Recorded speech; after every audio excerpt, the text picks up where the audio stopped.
Welcome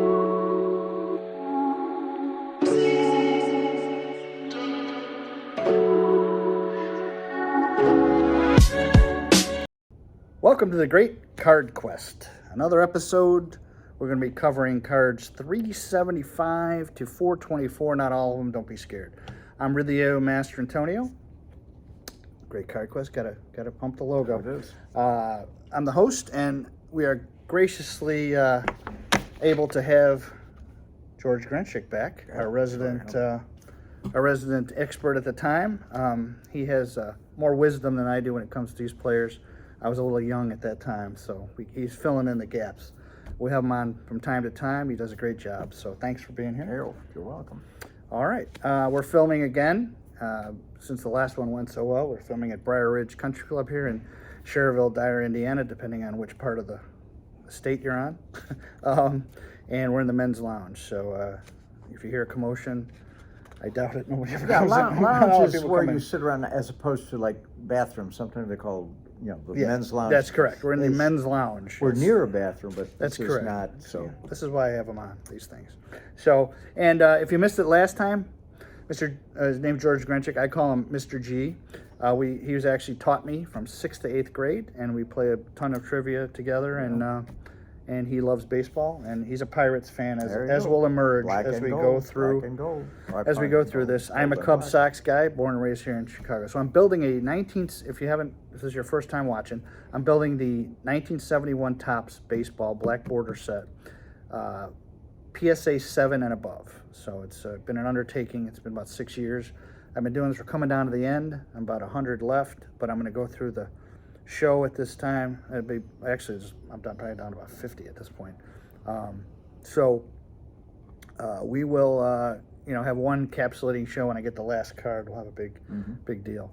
But we're going to go through some of the stars from this is a big segment because this has two major Hall of Famers in it. So I certainly wanted Mr. G here to talk about them because he remembers these guys.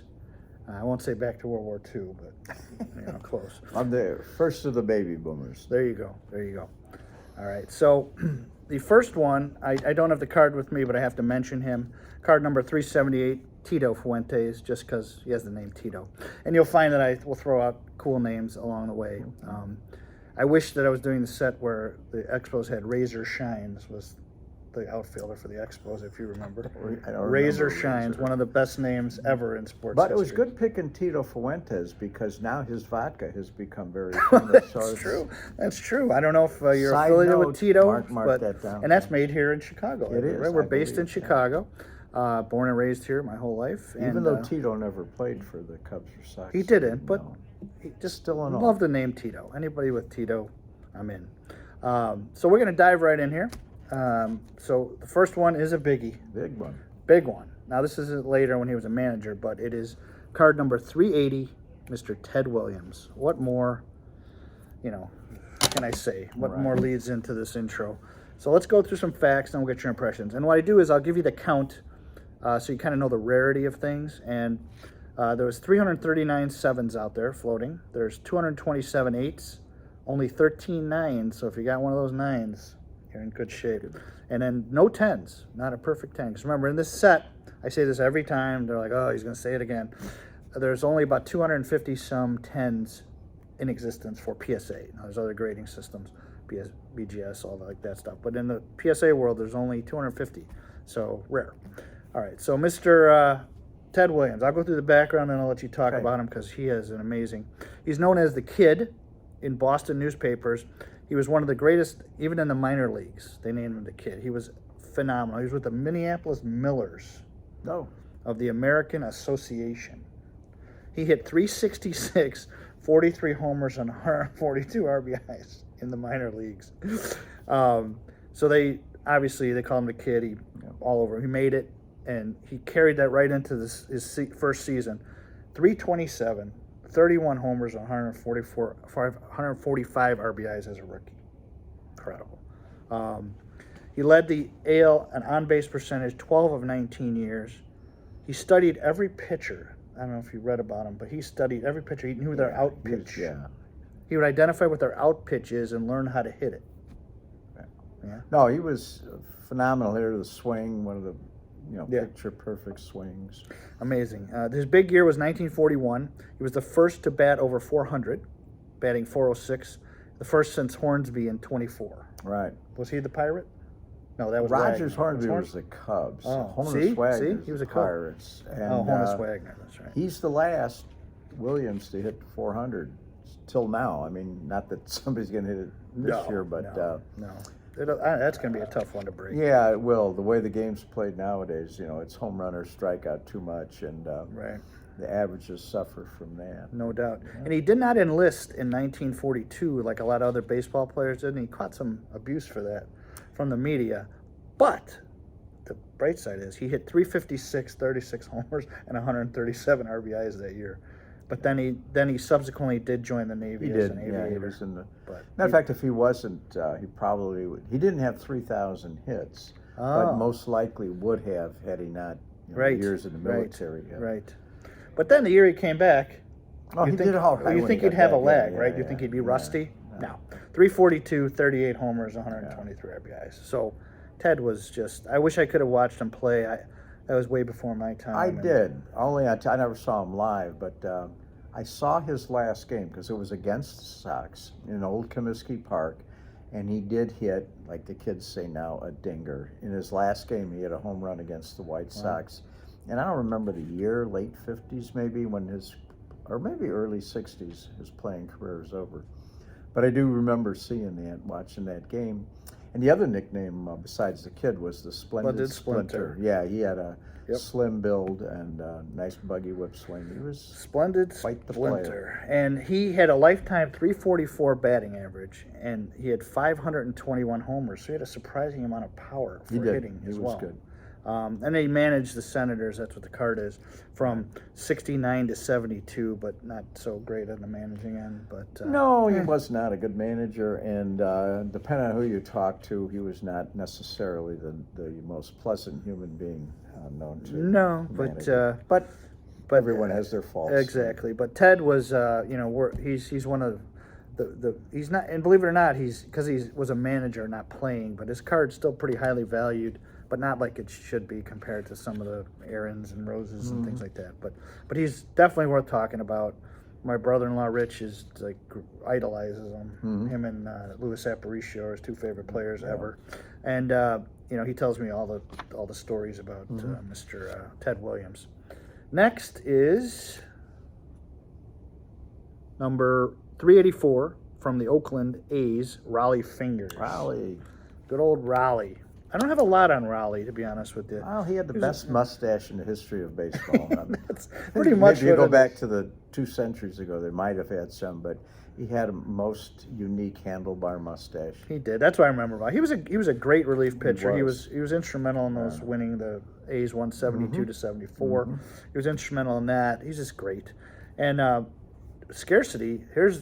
If you have an 8 of him, that's worth a lot of money because there's 207 sevens. I don't have it yet, obviously, as you can see. I don't have all the cards yet. Like I said, I'm a few short, like 50. He's one of them at the time of filming here. So, but I'm getting them eventually. But if you have there's 207 sevens, 88s. So there's only 80 of them out there. So that's what he's known for, the rarest. And 5 9s and no 10s. So next is number 385. Mr. Maury Wills from the Dodgers. There's a story behind Maury, so we'll go into that. But rarity-wise, 154 of those 7s, 114 8s, 9 9s, and 0 10s. And once again, I say this every show, people, but if you're newly watching, some of the kind of lower stars or commons will have less cards because people don't send them in because they're not as valuable. So it's actually harder to get the lower guys than it is some of the stars. But then you pay more for the stars because more people want them. It's a yin-yang situation. So this is interesting. I don't know if you know this, but he was the first major league player that did not get a baseball card from Topps because the scouts and the organization told him, this guy's not going to make it. Don't give him a card. He made it. It took him 8 years to get in the majors. He was in the minor leagues for 8 years. But then once he got there, he was a beast. He was. I think he might have had the career record for stolen bases till Lou Brock came along. I believe he did. He had 50. Yeah. Speaking of that, he had 50 in 1960.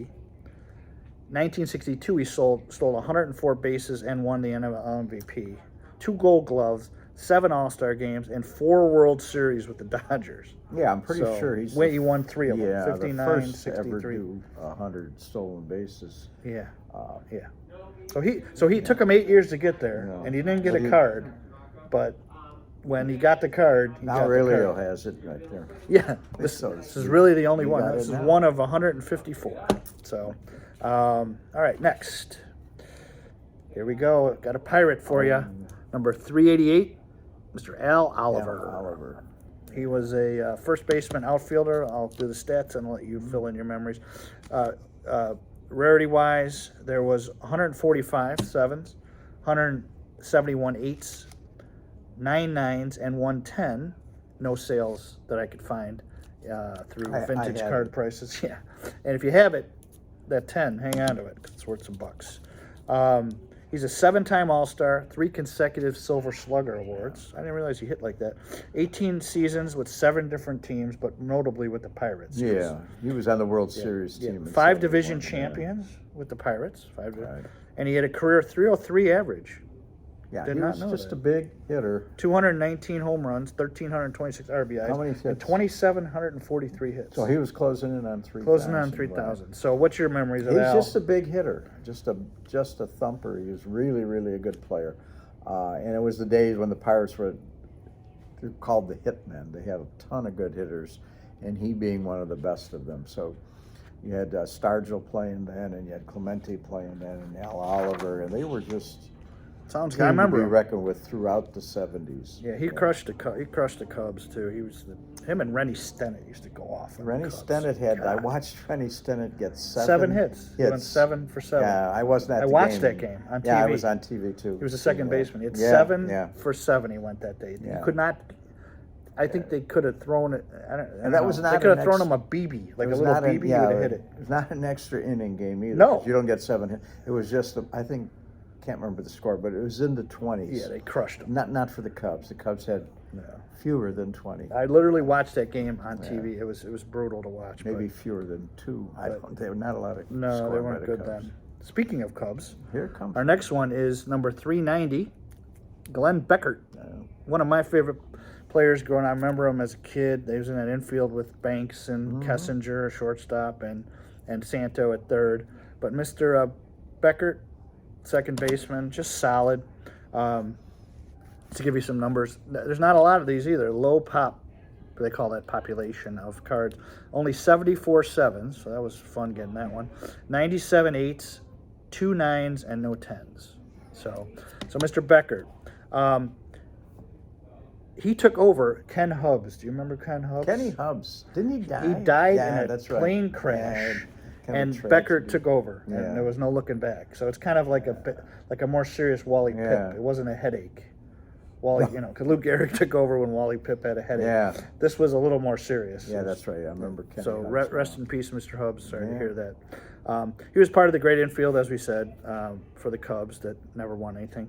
And I'm not bitter or anything. No. So he was a 4-time All-Star, and they were him and Kessinger were the double play duo, they called them. They had 725 double plays. Yep, they were good. And you'll see one later that had a bunch of double plays too. It might have been Gene Alley with the Pirates. They had a ton with shortstop was Gene Alley and Rennie Stennett. Rennie Stennett. Nah, Johnny Cash, not Johnny Cash. No, it's in here somewhere. We'll get to him later. We'll get to that. So that's Mr. Beckert. Next, once again, you'll see that I just throw in cards that I think are cool names and guys that kind of remember me, and he had that face, if you remember. Number 394, you'll see the blow up here. Clay Carroll from the Reds, and not too notable of a pitcher, but just anybody with the name Clay, Tito. There you go. Just I'm fascinated with those names. Probably because I have a weird name. That's the end of Clay for now. That's the end of Clay. I really have nothing else to say about Clay. He was a solid pitcher. Hey, if you make it to the majors, you're especially back then. Yeah. Next, number 397, Alvin Dark. This is when he was a manager for the Reds, and we'll talk about him in a little detail.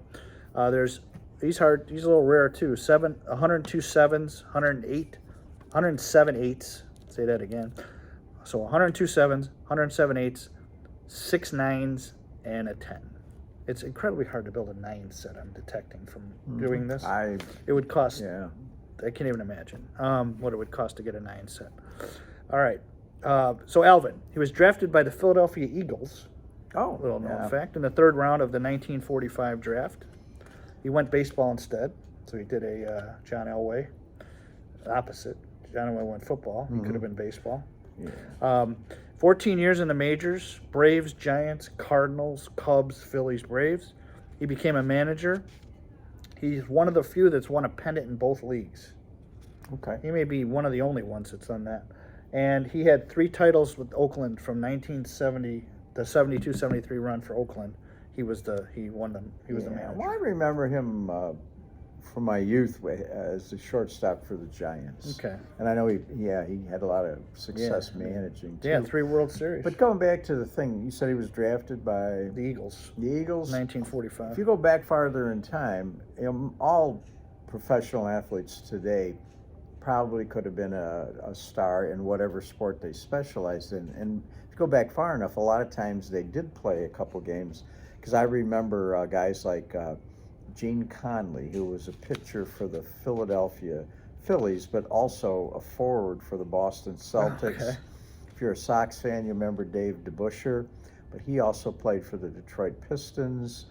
Dick Rote from my Pirates was the MVP in 1960, but he was an All-American at Duke in basketball. So if you go back far enough in time, these really good athletes also starred in other sports. Nowadays, you don't see that too much. I guess the most famous one fairly recent maybe was Bo Jackson, playing football and basketball, right, football and baseball. Right. They don't do that too often. No, anymore. I don't think so. Michael Jordan tried it. Even in high school, that didn't really work out kids, too well. Yeah, Michael Jordan. He tried, but love Michael. Yeah, if he would have, started that younger. He's so athletic. Yeah, No doubt he could have been a decent baseball player. But even in high school nowadays, kids are kind of not told, but led to be specialized in one sport where it's probably should be doing whatever they can. Anyway, right, we're moving on to a big guy here. Who's this? Big guy. You know who this is. This is card number 400, Mr. Hank Aaron. So let's take this apart piece by piece. First of all, you'll notice the number 400. Like Johnny Bench, I think is number. Well, Pete Rose is 100. Clemente 630. Card number I'm talking about. What they did was they tried to give the major stars a round number. Mm-hmm. So you'll see that a lot of the stars have.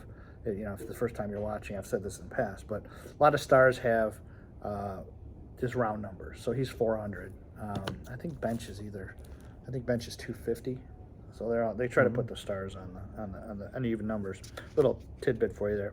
So let's go over the numbers, and I want to explain. I've been saying this all along. Like the lesser stars have less cards out there. Well, here's a perfect example, and price wise. So for example, go back to Alvin Dark. There's 102 sevens for Alvin, right?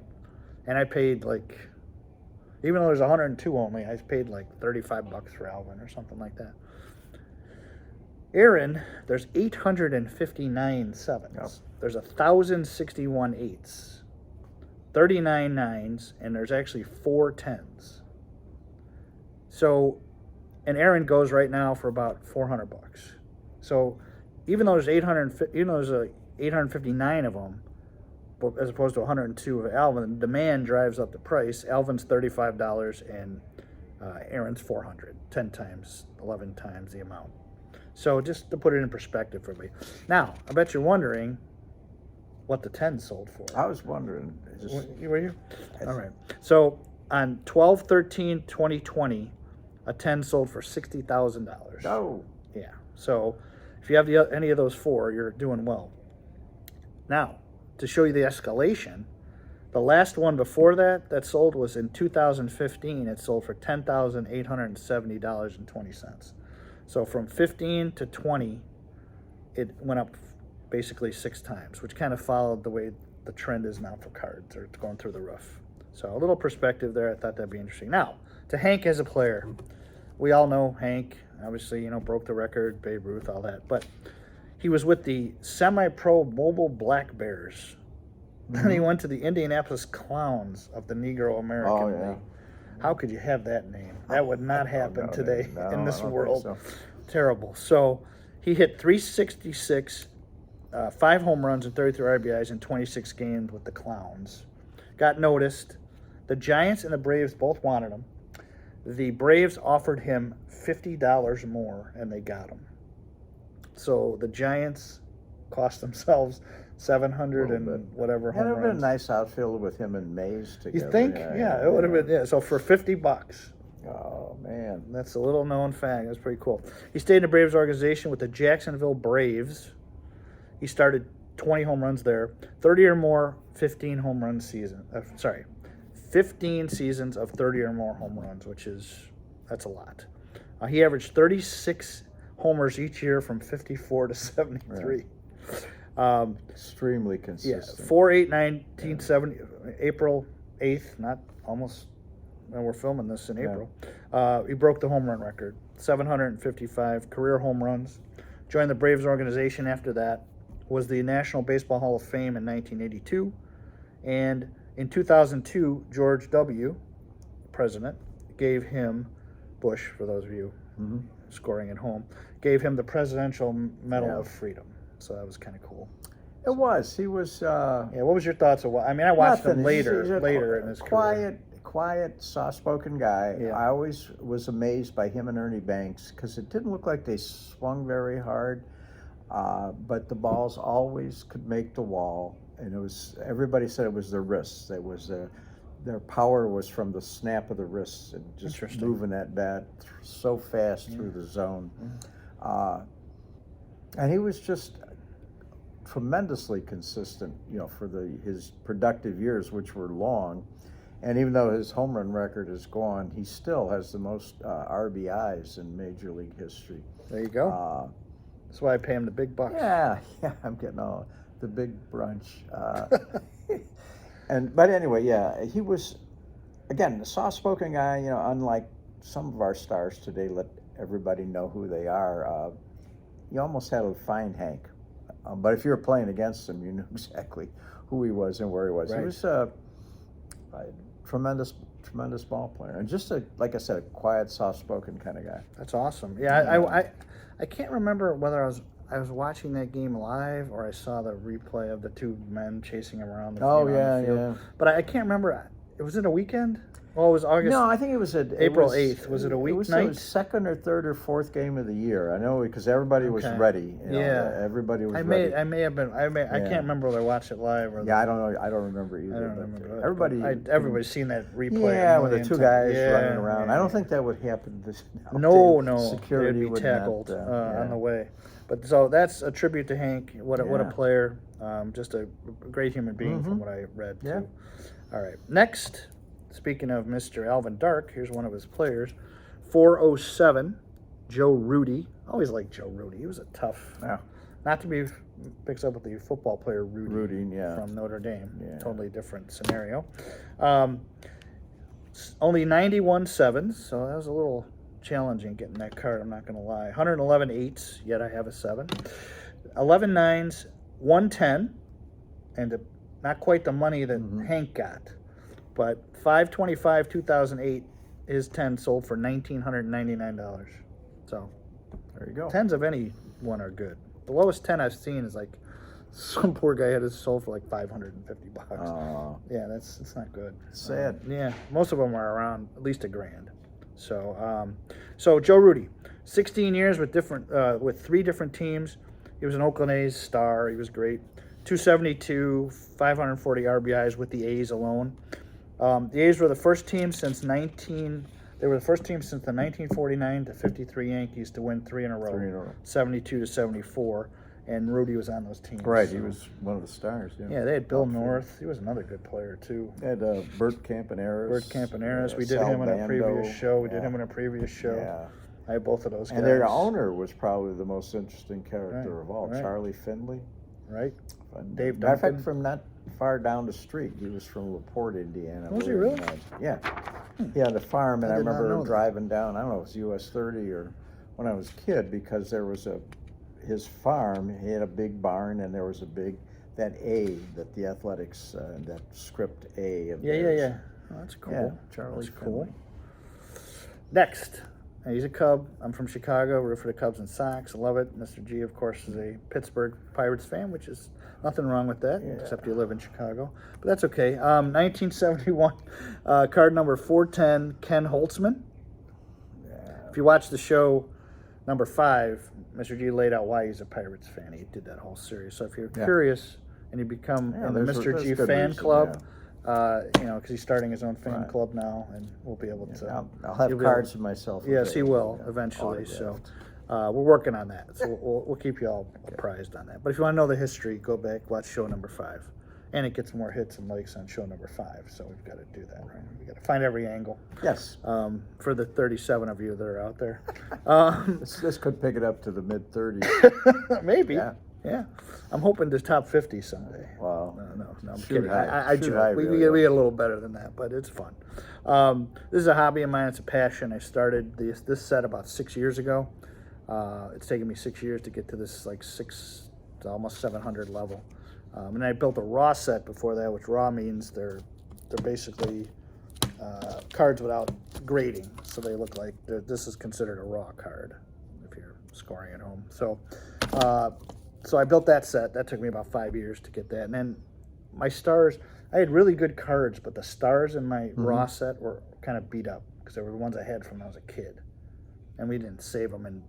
We kept them in shoe boxes. Right, yeah, and we didn't. So my stars were crappy, and I said, you know what? I want a good set of 71. So that put me on this path. My wife was enthralled by that. I'm sure she's excited. Yeah, so the numbers on Mr. Holtzman, as we digress, is 112 sevens, 233 eights.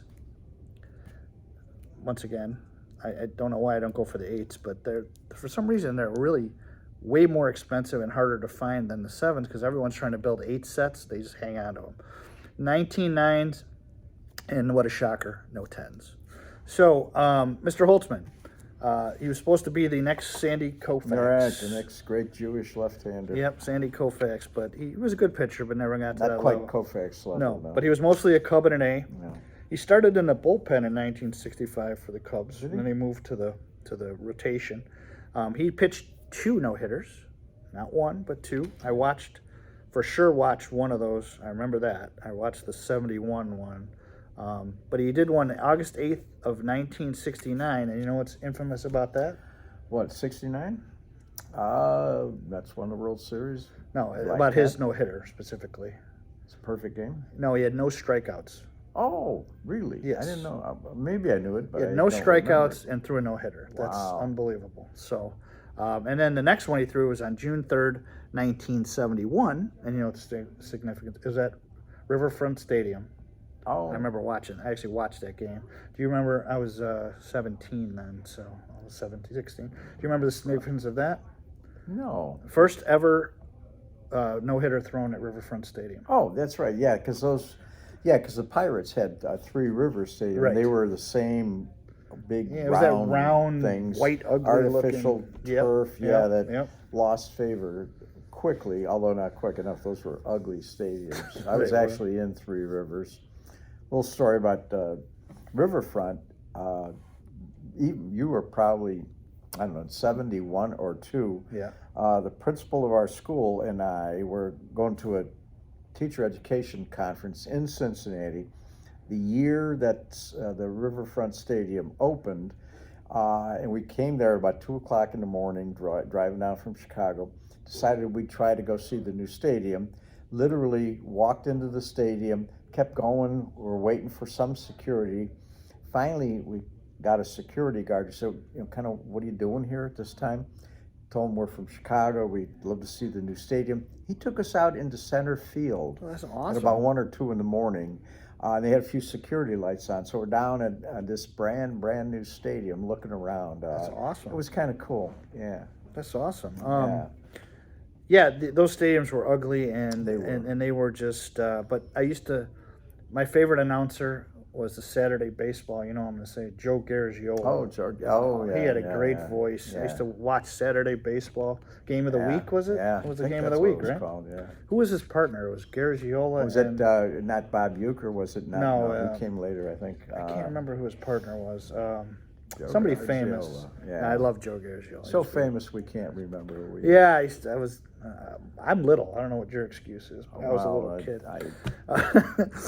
No, Jerry Garagiola. He was kind of the known guy. The other guy was famous, but not. Isn't it Bob's? It wasn't Bob Uecker. It was somebody else. All right. We'll look it up. I'll let you Research. know. I'll research it. We'll get our team on it. Our research team. Yeah. Yeah, because I have a big team. Traded to the A's in 1971, just in time for their 3 consecutive World Series titles. So Joe Rudy kind of got it. Yeah, he didn't win too many with the Cubs. No, like none, because it took them a century. Yeah. Anybody could have a bad century. But they were working on their second bad century. 15 years, 174, 150 record with 3.49 ERA. So, serviceable pitcher, 2 no-hitters. He's in the Hall of Fame for that anyway. All right, and the last one, as we do every show, people are like, are you guys done yet? We're done after this. I think we're like the new Bob and Bing. I think we've got, like, for those of you, if you know these cards, you're old enough to remember the Bob and Bing on the road, on the road to Cherryville, Indiana. Or Dyer. Or Dyer. Sure. That could be the title. On the road to where we're not sure. Cherryville / Dyer. We're not sure. We don't know. Oh, God. We should take this on the road, really. We're here all week. Try the veal. All right, so this is number 416. It's a 7. And this is Mr. Gene Alley. Yeah, Pirates. 71. Not only because he's a Pirate, I threw him in, but he has some. So scarcity, 132 sevens, 226 eights. Once again, more 8s than 7s. 18 9s, and 0 10s. So Mr. Alley, and you could talk about him when we're done, but he played for 11 years in Pittsburgh, 63 to 73. To me, that's 10, but am I missing something there? I didn't do math. All right, okay. Well, I can read the big words. We'll get the research team on that one again. Hall of Fame, with Hall of Fame second baseman Bill Mazeroski. Yeah. So you could talk about Bill. He'll come up in he was in an earlier show. He was in show 2, I believe. He's now card number 110. So he was a few shows back. 7 shows back, actually. He's a 2-time All-Star, and he won the 1971 World Series championship. He did. With He the was Pirates. the starting tell us shortstop about for Mr. the Alley. Pirates. Gene Alley was a good shortstop, not a great shortstop. He was good enough in the years that the Pirates were really, really hot. I don't remember all that much. I do remember when he and Richie Hebner, the starting third baseman, had minor injuries toward the end of the season, I think. And the Pirates became somewhat famous for starting the first all-minority team, starting lineup in Major League history, with Al Oliver and Clemente and Stargell and Rennie Stennett and a shortstop named Jackie Hernandez, another guy named Gene Kleins. Manny Sanguian was the catcher. Yeah. But anyway, it was the first all-black, dark minority, however you want to say, starting lineup in the history of the. And Doc Ellis was the pitcher, who, of course, who has his own story about supposedly pitching while he was somewhat. Oh yeah, we covered that in show. Yeah. That was in the very first show 1. Yeah. He admitted to the world he was on LSD. Yeah, the next day. I saw a show about him, and it's supposedly he wasn't scheduled to pitch, so he decided to recreate.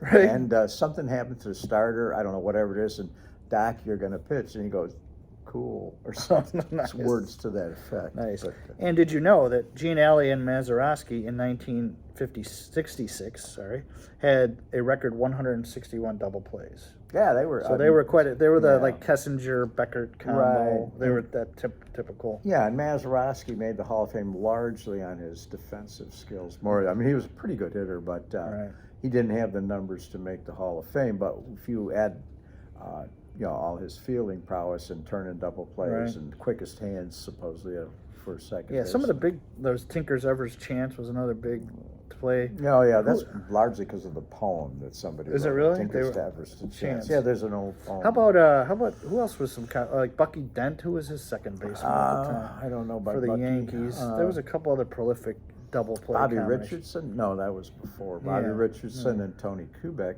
Oh, going okay. way back to the 60s. Yeah. So there's some prolific. Yeah. The Royals had Patek and I Freddie forget Patek, who yeah. was at second base. Yeah, he was yeah, Freddie Patek was one of the shortest, other than He was the tiny. midget guy. What was his name? Bill Veck brought him in, and he Oh, literally was yeah. He was a little people. is the I'm trying to think of current term for it now. So, but anyway, yeah, he was trying to keep the show Freddie, somewhat politically correct. We can't guarantee anything, but Freddie Patek was like about 5'4" or something like that. But he was good. He was a really good player. Right. Did I mention in this broadcast how we know each other? I said that. I think you did. Yeah. Did I do that to be? Right. I don't even know what I'm saying anymore. So, that's a clue that it's time to end it at this point. Time to go home. But yeah, you've done a great job. Thank you, and we're going to bump you up to maybe dinner next time. We're escalating his pay scale. I'm getting a bonus. Yes. We're on a shoestring budget here for this the great Card Quest production. All my money goes into the cards. There you go. I'm trying to finish off this set desperately. So my wife will be relieved when I get it done. I'm putting in a bid for like 60 cards at once and just gonna cut a check and I think try to end it or get it close to the bite the bullet. Bite the bullet. Yeah. It's lingering on now, and I want to do it while I still have when I'm not on Social you and Security. Don Quixote, the quest. The quest, yes. So we'll see what the next quest is after this quest. I can't say there'll be one, but I'm more in the NFT world, so I'll probably do something. All right. Because there's the big thing now. I don't know if you know anything about NFTs, but we'll be talking about this later. But the big thing now is to take actual cards like this, put them digitally, and then fractionalize them and sell off pieces of them. Oh, really? So so you could buy a part of the recently the 53 Mantle just sold for 12 million. So 53 Mantle. It was a 9. It was not even a 10. So it wasn't PSA. It was another company. By the way, SGC, I you think. said PSA a bunch of times, Yeah. and mine is down. So I've been very Very good. I like the that. world to know that my PSA is. And we are happy for that because we want you to stick around because we need you to finish this series because it's way better. If you've watched, up the shows, if you watch up to 5, it was all by 4 up to all by myself. So they're probably snoozing. So now we added Mr. G here in show 5, and we're gonna try to get him on some more shows. So it's a little more lively with 2 of us. We can interact off each other. But we've tortured you long enough. Thank you again, Mr. G. Appreciate it. Thank you, Briar Ridge, for letting us film at your fine establishment. And once again, the great Card Quest with you, Master Antonio. Hit subscribe and like, and we'll see you next week. Take care. Bye.